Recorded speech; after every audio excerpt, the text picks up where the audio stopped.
Hello friends, मेरे channel में आपका हार्दिक अभिनंदन। तो कल हम लोग प्रूफ किए थे जो दर्पण सूत्र है 1/u plus 1/v equal to 1/f, वो अवतल दर्पण में था।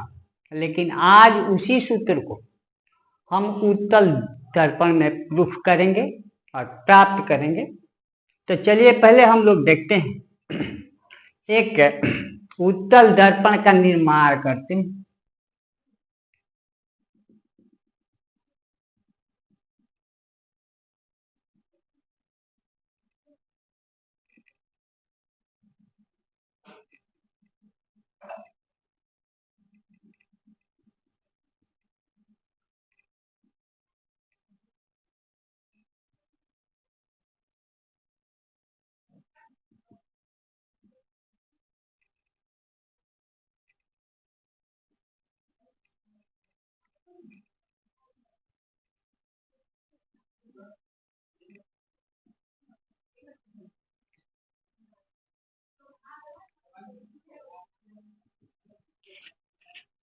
आइए, ये एक्स वाई एक उत्तल दर्पण है।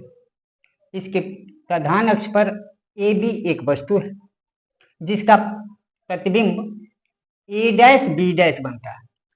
ए डैश बी डैश बनता है। अब वास्तविक नहीं है, ये काल्पनिक है और काल्पनिक हमेशा जो है ना सीधा बनता है। तो उत्तल दर्पण के सामने रखे ए बी वस्तु का काल्पनिक और सीधा प्रतिबिंब ए डैश बी डैश बनता है। अब यहां देखिए, इसमें भी दो त्रिभुज बन रहे हैं, दो त्रिभुज के युग्म बन रहे हैं। यहां पर ध्यान दीजिएगा, ए बी सी और ए डैश बी डैश सी। तो यहां दोनों त्रिभुज समरूप है, इसलिए कि ए बी का यह कोण जो है बी 90 है और ए डैश और बी डैश में बी डैश का कोण 90 है और कोण सी उभयनिष्ठ है, दोनों ट्रायंगल में शामिल है। इस प्रकार एक त्रिभुज का दो कोण दूसरे त्रिभुज के संगत दो कोण के बराबर है, तो दोनों त्रिभुज समरूप हो। और दोनों त्रिभुज यदि समरूप है तो उनकी भुजाएं भी समानुपाती हैं। तो आइए लिखते हैं हम कि त्रिभुज ए बी सी समरूप है त्रिभुज ए डैश बी डैश सी, इसलिए इनकी संगत भुजा समानुपाती होगी। तो बड़का जो ए बी सी ट्रायंगल है, इसकी भुजा ए बी, इसका संगत भुजा ए डैश बी डैश है। और बड़े त्रिभुज एबीसी का भुजा बीसी का संगत भुजा छोटा वाला ए डैश बी डैश सी का B dash C, B dash C. इसको इक्वेशन नंबर फर्स्ट मान लिया जाए। इसी प्रकार आपतन बिंदु एम से जो हमने एम एन लंब डाला है, लंब डालने के फलस्वरूप इसमें भी दो ट्रायंगल बन रहे हैं, एम एन एफ और ए डैश बी डैश एफ। ये दोनों ट्रायंगल जो है, ये दोनों ट्रायंगल समरूप हैं। तो ट्रायंगल एम एन एफ समरूप हैं triangle A dash B dash F. तो इनकी भी भुजाएं समानुपाती होंगी, अर्थात एम एन बटा A dash B dash equal होगा N B dash N F बटा हो जाएगा बी डैश एफ। क्योंकि ए एम पैरेलल है, ए एम जो रेखा है वह समानांतर है बीसी की, क्योंकि दर्पण पर किरण आपतित हुई है तो प्रधान अक्ष के समानांतर है। इसलिए ए एम जो किरण है वह बीसी रेखा के समानांतर है। इसलिए दो समानांतर रेखा के मध्य में जितने भी लंब होंगे सभी बराबर होंगे। इसलिए ए बी इक्वल टू हो जाएगा एम एन। तो यहाँ mn की हमें कोई आवश्यकता नहीं है, इसलिए हम mn के स्थान पर ab पुट कर सकते हैं। तो ab बट्टा a dash b dash equal हो गया nf बट्टा b dash f, b dash f। यदि दर्पण का द्वारक, अब देखो थोड़ा सा यहाँ पर ध्यान देने की बात है, दर्पण का द्वारक इतना बड़ा, तो ये भी संभव है कि इसका द्वारक छोटा हो और भी छोटा हो। तो यदि दर्पण का द्वारक काफी छोटा हो तो n बिंदु जो है ना P के काफी निकट आता जाएगा, n बिंदु P के काफी निकट आएगा। एक ऐसी स्थिति आ जाएगी कि n और P में कोई अंतर नहीं रह जाएगा। तो यहां हम लिख सकते हैं, यदि दर्पण का द्वारक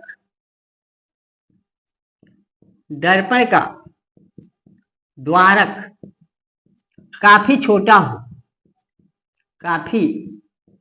हो तो n बिंदु P के काफी निकट होगा। उस स्थिति में n और P में कोई फर्क नहीं रह जाएगा, इसलिए NF इक्वल हो जाएगा PF। अतः AB बट्टा A dash B dash equal, अब NF के स्थान पर हमने PF पुट कर दिया, PF बाई हो गया B डैश F, इसको इक्वेशन सेकंड मान लिया। अब देखा जाए कि इक्वेशन फर्स्ट और सेकंड का लेफ्ट हैंड साइड इक्वल है, तो राइट हैंड साइड भी इक्वल होगा। तो यहां पर हम लिख सकते हैं कि समीकरण 1 तथा 2 से हम पाते हैं कि राइट हैंड इसका हो गया BC बटा B डैश C बराबर हो जाएगा PF बटा B डैश। फिर हम देखते हैं कि सभी दूरियां, क्योंकि हमको U, V और F प्रूफ करना है और इसमें संबंध स्थापित करना है, तो U भी एक दूरी है, V भी एक दूरी है और F भी एक दूरी है। तो सभी दूरियां दर्पण के ध्रुव से मापी जाती है, अर्थात इस सब में P का होना आवश्यक है। तो चलिए एडजस्ट किया जाए, ऐसे इसको तोड़ा जाए कि सब में P आ जाए। तो BC के बदले हम लिख सकते हैं BP या प्लस PC। यहां BC के बदले हम लिख सकते हैं BP प्लस PC, दोनों में P आ गया हमारा, बटा यहां B डैश C है, B डैश C, इसको लिख सकते हैं PC minus PB dash, PC minus PB dash बराबर, अब यहां तो PF ऑलरेडी इसमें P है तो इसको चेंज करने की आवश्यकता नहीं है। यहाँ B डैश F को चेंज करने की आवश्यकता है, तो इसको लिख सकते हैं PF minus PB dash, PF minus PB dash. अब चलिए चिन्ह परिपाटी क्या है, चिन्ह परिपाटी से, क्योंकि दूरियों के लिए चिन्ह परिपाटी देना आवश्यक है, तो इसके पिछले वाले वीडियो में भी हमने चिन्ह परिपाटी क्या है वो भी बता चुके हैं। एक बार पुनः फिर जानिए कि दर्पण की सभी दूरियां ध्रुव से मापी जाती है और दर्पण पर आपतित होने वाली किरण की दिशा में सभी दूरियां ऋणात्मक होती हैं और विपरीत दिशा में धनात्मक होती हैं। तो चलिए P से B की दूरी, अर्थात ये वस्तु है तो PB को हम वस्तु की दूरी कहेंगे, यह वस्तु की दूरी है अर्थात U, और U हमेशा धनात्मक नहीं ऋणात्मक होता है, माइनस U, प्लस यहाँ PC, P से C की दूरी, यह वक्रता त्रिज्या है, रेडियस है, तो यहाँ R से सूचित न करके इसको 2F से लिखेंगे, क्योंकि यह विपरीत दिशा में है तो ये धनात्मक होगा, अर्थात 2F। फिर यहाँ आ गया PC, तो इसका हो गया 2F, धनात्मक हो गया, minus PB dash, PB dash, यह A डैश B डैश क्या है, तो प्रतिबिंब है, इमेज है, इसलिए ध्रुव से प्रतिबिंब की दूरी को भी कहते हैं, और ये भी धनात्मक होगा क्योंकि विपरीत दिशा में। तो यहाँ माइनस ऑलरेडी है, तो यहाँ पर हम दे देंगे भी, हो गया, बराबर। अब देखिए P से F की दूरी, यह फोकस दूरी है, ध्रुव से फोकस की दूरी को फोकस दूरी कहते हैं, छोटा f।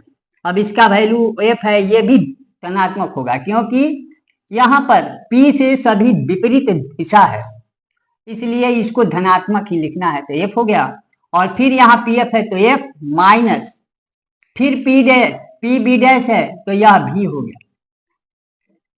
अब चलिए इसको सॉल्व किया जाए तो तिरछा तिरछी गुना हो सकता है, 2F से F में गुना होगा 2F स्क्वायर हो गया, माइनस भी से F में गुना होगा माइनस VF हो गया, बराबर। अब माइनस U से F में गुना होगा तो माइनस UF हो गया, माइनस U से माइनस V में गुना होगा प्लस UV हो गया, फिर प्लस 2F से F में गुना होगा प्लस 2F स्क्वायर हो गया, और प्लस 2F से माइनस VF में गुना होगा तो माइनस 2VF हो गया। चलिए यहाँ पर हम देखें कि 2F स्क्वायर दोनों प्लस में है, हो जाएगा कैंसिल। अब यहाँ F जिसमें है उसको एक साइड और बिना F वाले को एक साइड छोड़ देते हैं, यहाँ F है यहाँ F है, दोनों को जब इस साइड लाएंगे तो दोनों का साइन चेंज होगा, ये माइनस है तो प्लस हो जाएगा, तो ये प्लस हो गया 2VF, अब प्लस हो गया UF, यहाँ माइनस पहले से ऑलरेडी VF है, इधर हमारा बच गया UV। अब यहाँ पर देखते हैं कि ये दोनों एक जाति का है, एक प्लस है एक माइनस है, तो घटेगा 2VF माइनस 1VF, तो 1VF प्लस हो गया, अब प्लस UF इक्वल UV।